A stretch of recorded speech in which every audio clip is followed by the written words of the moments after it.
Hi, I'm Miss Jessica from EVPL McCullen. I'm coming to you from my home today.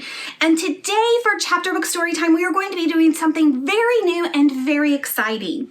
So in the past, we have been reading one book all the way through. And while I love doing that and I love sharing some of my favorite books with you, there are so many books out there and so many of them that I would love to share with you that I had a bit of an idea. So starting from now, we are going to be previewing all kinds of books. And as you can see, I have a very large stack of books next to me. So instead of doing just one book all the way through for several months, we are going to be previewing a new book each and every week. Now, I don't know about you, but there are so many out there to choose from that I wouldn't even know where to start sometimes. So I came up with a really fun idea. I don't know about you, but if you have ever watched The Price is Right, one of my favorite games is Plinko. That is definitely on my bucket list to go on to The Price is Right and hopefully get picked and get to play Plinko.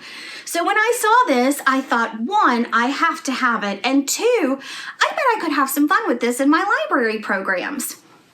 So I decided to use it for our chapter book story time. So every week we are going to be reading a little bit of a book to preview it, and then to decide what we're going to be reading the next time, I have our fun Plinko board. Along the bottom, I have lots of different genres of fiction books. So we have over here spooky.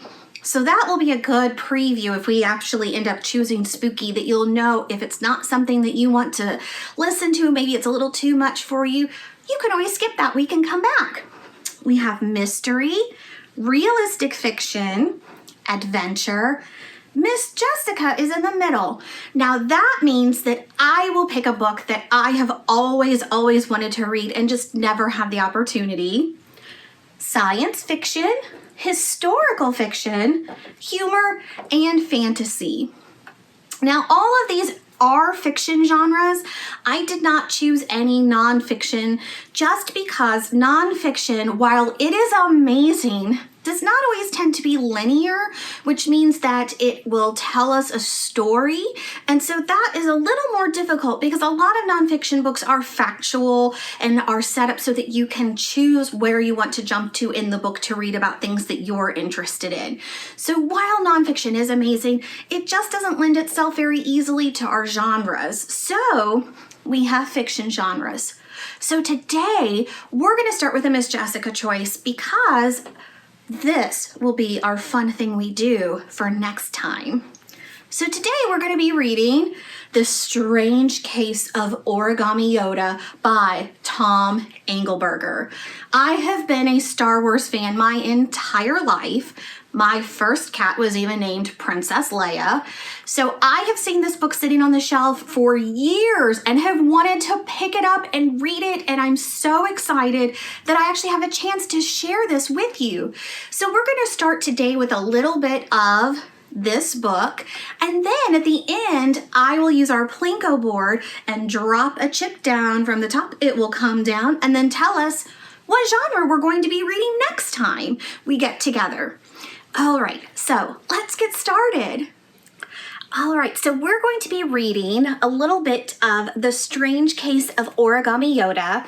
Now, the back says, Meet Dwight, a 6th grade oddball.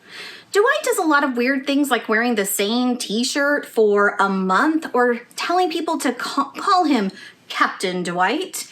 This is embarrassing, particularly for Tommy, who sits with him at lunch every day. But Dwight does one cool thing. He makes origami. One day he makes an origami finger puppet of Yoda. And that's when things get mysterious. Origami Yoda can predict the future and suggest the best way to deal with a tricky situation.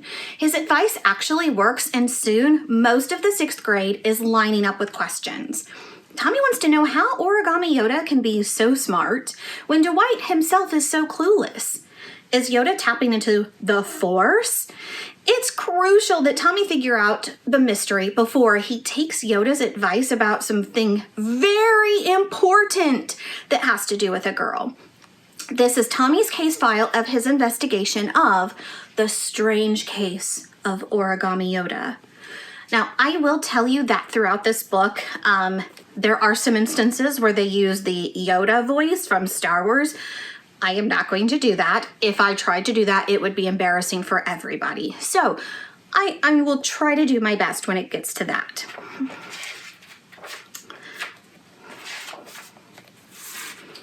Origami Yoda and Dwight by Tommy. And then here is a picture. The big question is Origami Yoda real? Well, of course he's real. I mean, he's a real finger puppet made out of paper. But, I mean, is he real? Does he really know things? Can he see the future? Does he use the Force? Or is he just a hoax that fooled a whole bunch of us at Macquarie Middle School? It's really important for me to find out if he's real, because I've got to decide whether to take his advice or not. And if I make the wrong choice, I'm doomed. I don't want to get into all of that yet. So for now, let's just say it's about this really cool girl, Sarah, and whether or not I should risk making a fool of myself for her. Origami Yoda says to do it, but if he's wrong, total humiliation. So I've got to know if he's real. I need solid answers. I need scientific evidence. That's why I went around and asked everybody who got help from Origami Yoda to tell me their stories. Then I put all the stories together in this case file. Who knows? Maybe this case file could be even useful if science ever decide to study Origami Yoda. To try to make it really scientific, I let my friend Harvey comment on each story. Harvey has never, ever believed in Origami Yoda, not even for 1 second. And he still doesn't. In fact, he says he is 100% sure that Origami Yoda is just a green paper wad. So he tried to find the logical explanation for all of the really weird things that happened. And then I commented on each story too, because after all, I'm the one who's trying to figure this whole thing out. My other friend Kellen wanted to help too, so I let him borrow the case file. Instead of adding anything useful, he just doodled all over it. I was mad at first, but actually some of the doodles almost look like people from school, so I didn't bother trying to erase them. And anyways, I don't have time for that. I've got to study this thing and make a decision. Is Origami Yoda real or isn't he? Oh yeah, one other thing I almost forgot about, Dwight. Dwight is the guy who carries Origami Yoda on his finger. The strangest thing about Origami Yoda is that he is so wise, even though Dwight is a total loser. I'm not saying that as an insult, it's just a fact. Dwight never seems to do anything right, always in trouble, always getting harassed by other kids, always picking his nose, always finding a way to ruin it for everyone, as the teachers say. If he would just listen to Origami Yoda's wisdom like the rest of us, he would have it made. But no, he ends up barfing in class because he ate 13 servings of canned peaches at lunch, or stealing a girl's shoe, or wearing shorts with his socks pulled up above his knees. He even manages to turn his good points into loser points. See, he is the total origami master of our school. First, he made cranes and frogs and all that. Then he started inventing his own stuff. Origami Yoda is not just a perfect paper version of Yoda. He's also Dwight's own design. Dwight's not the first person in the world to make Origami Yoda, of course. There are a bunch of them on the internet, but Dwight didn't download the instructions. He actually created his own Origami Yoda. But it's one thing to make a paper Yoda, and it's another to ask people to talk to it. That's what makes him a loser. You can't go around school with a paper Yoda on your finger talking to people. But I bet even Origami Yoda would tell him that if he would just listen. Anyway, Here's the first story, which happens to be about a girl, not the girl, and shows how good it can be to listen to what Origami Yoda has to say. Origami Yoda and the Night of Fun by Tommy. Oh, and then there is a picture of Tommy. It was the night of the April PTA Fun Night and monthly dance in the school cafeteria. Everybody comes to the PTA Fun Night. I don't know why. I don't even know why I go. I hate them. And so do a bunch of us who don't dance or flirt or do public displays of affection. The cafeteria has a stage at one end for assemblies, and if you don't want to dance, you can sort of sit on the edge of the stage. Some people dance, some people walk around. We sit on the edge of the stage. There's usually me and my best friends, Kellen and Harvey. Harvey is the tall one with the smirk on his face. Kellen is the thin one who is trying to look cool by nodding his head to the music. I'm the short one with hair that's a pain in the butt to try to keep combed. Harvey, not cool. And then there's Lance, Mike, and Quavando. They're on the stage because most people won't talk to them. Why not? Because Lance is weird and Mike cries all the time and Quavando is the famous Cheeto hog. They're social outcasts. I don't know why they come to Fun Night because they have even less of a chance of dancing with a girl than I do. There are a few girls who sit there too, like Cassie and Caroline. I don't know why they sit on the stage, just shy or something, I guess. I don't think they even talk to each other. And there's Dwight, of course. I know we already look like nerds sitting on the stage like that, but Dwight somehow makes us look worse. At last month's Fun Night, he suddenly decided he could dance and he started doing this weird jumping around thing. Wait, it gets worse. He bumped into this popular girl, Jennifer, who was carrying a drink from the snack table and made her spill it. It gets worse still. Dwight goes, "I'll clean it up," and jumps on the floor and scooches around on his stomach. Then he stands up with a huge wet spot on his shirt and starts dancing again. Believe it or not, it gets worse still, because he says to Jennifer, "Would you care to dance, my lady?" After she says, "No way," he walks back over to us with everybody watching. "Man, you're just embarrassed us," Harvey said. "Why do you even try? Nobody's ever going to dance with you. Why can't you just play it cool?" "You mean just stand here doing nothing like you guys do?" asked Dwight. "Okay." And then he froze right there and stood the rest of the night without moving. He was still standing there when I left. As far as I know, that's the only time any of us from the stage has ever asked a girl to dance. It's not that we don't want to. In fact, we spend most of each Fun Night debating whether we should and wishing a girl would just come up to us and ask instead. One time I almost got Kellen to ask Rondella to dance, but his mother came to pick him up right before he was about to do it. This time, Kellen and Harvey were trying to get me to ask Hannah, who was hanging around between the stage and the snack table. "She's standing there all by herself," said Kellen. "Yeah, and I'm pretty sure she likes you," said Harvey. I know better than to trust Harvey, but I was kind of tempted. I mean, Hannah's not the girl I like best. That's Sarah, but who I am 100% afraid to ask to dance. And there's a picture of Hannah. But Hannah's always been pretty nice to me. Maybe she would say yes. Then maybe Sarah would see us dancing and get jealous and decide she wanted to dance with me too. And then she would ask me and I wouldn't have to ask her. And then here's Harper. After all these times of just standing there watching, just the idea of finally asking a girl to dance made me start to get all freaky. Even if it wasn't Sarah, it was still a girl and I would still be dancing. Thank goodness the PTA Fun Night never has any slow dances where you have to touch each other. My hands were shaking and my stomach was excited like the time my dad accidentally drove into a fire hydrant. Yes, I thought, this is my chance. I'm going to do it. I was actually starting to walk over to Hannah and Dwight hopped off the stage and stopped me. "Better ask Origami Yoda first."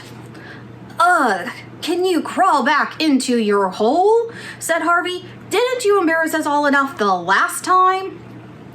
"Maybe I'm here to stop you from getting embarrassed," said Dwight. Then he held up his right hand, and there was his paper Yoda finger puppet on his finger. "Ask Origami Yoda.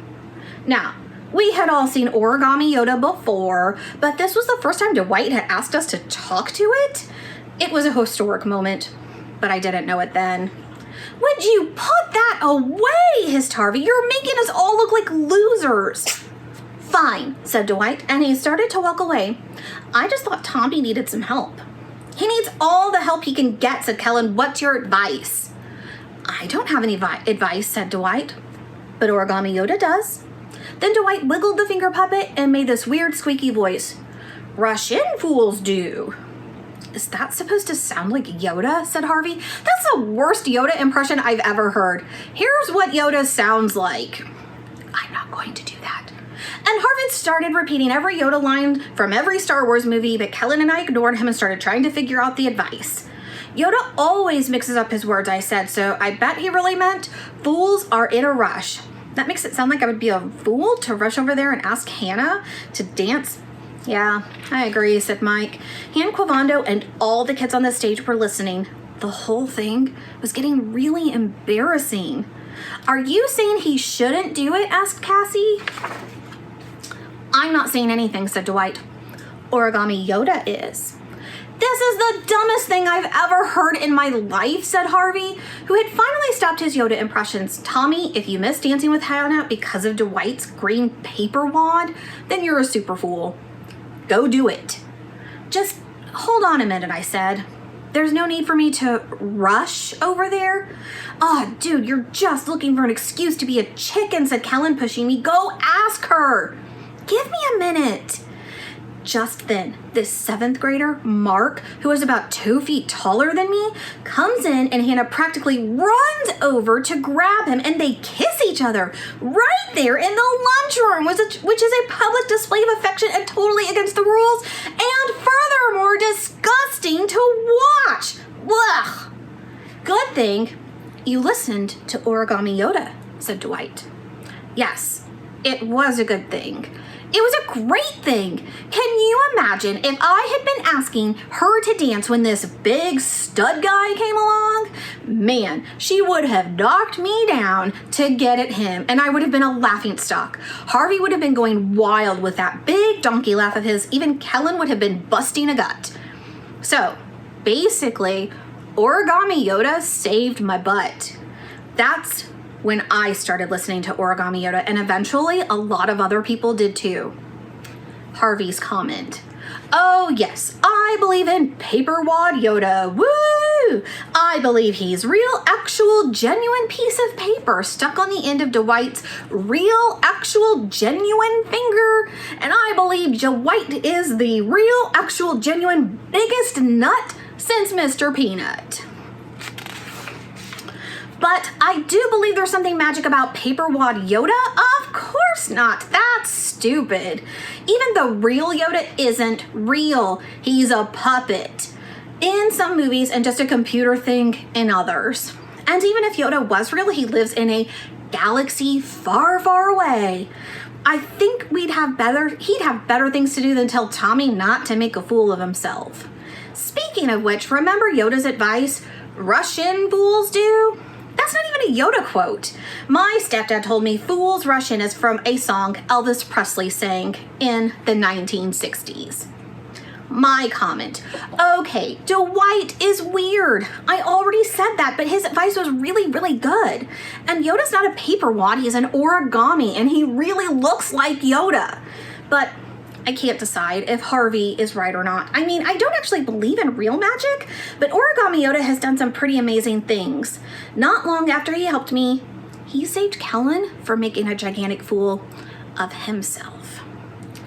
And that's where we'll stop. The next chapter is titled Origami Yoda and the Embarrassing Stain by Kellen. And then there's a picture of Kellen.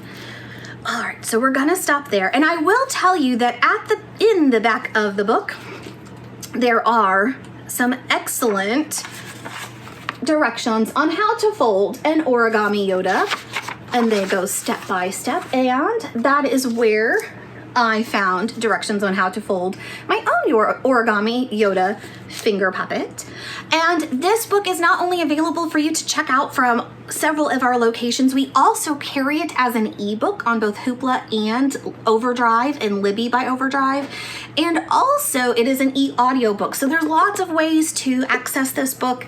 If you're at home, you can always put a hold on it to pick up at one of our locations, or you can go and look at it digitally, where it is always available on Hoopla and then available on Overdrive, which if it's checked out already, you can always put a hold on it there too.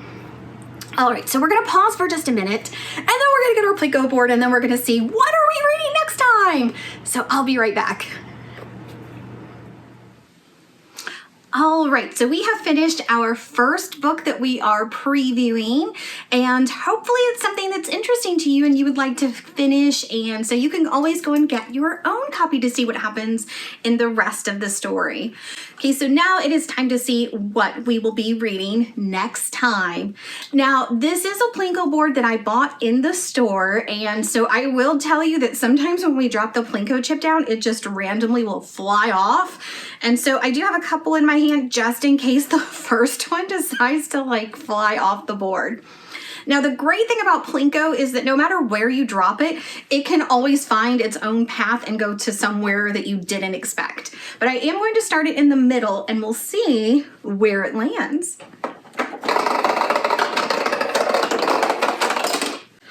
Ooh, realistic fiction. All right, so next time we will be reading a short part of a realistic fiction book, which means that it is a fiction book, but it is something that is very real, is kind of based in reality. There's nothing like fantasy, like dragons, or science fiction, like robots or anything like that. So it's usually a little more serious, kind of more like a drama. So, ooh, I'm very excited because I do have a stack of books here and lots to choose from. So hopefully we'll see you again next time where you will have a little bit of a realistic fiction book. So thank you so much for joining me today. Don't forget to go to our YouTube page, EVPL Library, where you can like and subscribe, and then you will always know when we post new content. If you go to evpl.org, you can also follow along with what we're doing with our library. You can see when the next chapter book story time will be. You can also check out our collection, both what we have as our physical collection and then also our digital collection. Don't forget, you can always put holds on materials and use our curbside service to keep you safe. And you can also go and check out books digitally so that you can stay at home and then just read from the comfort of your home. Thank you so much again for joining us today. I hope to see you again soon. Bye.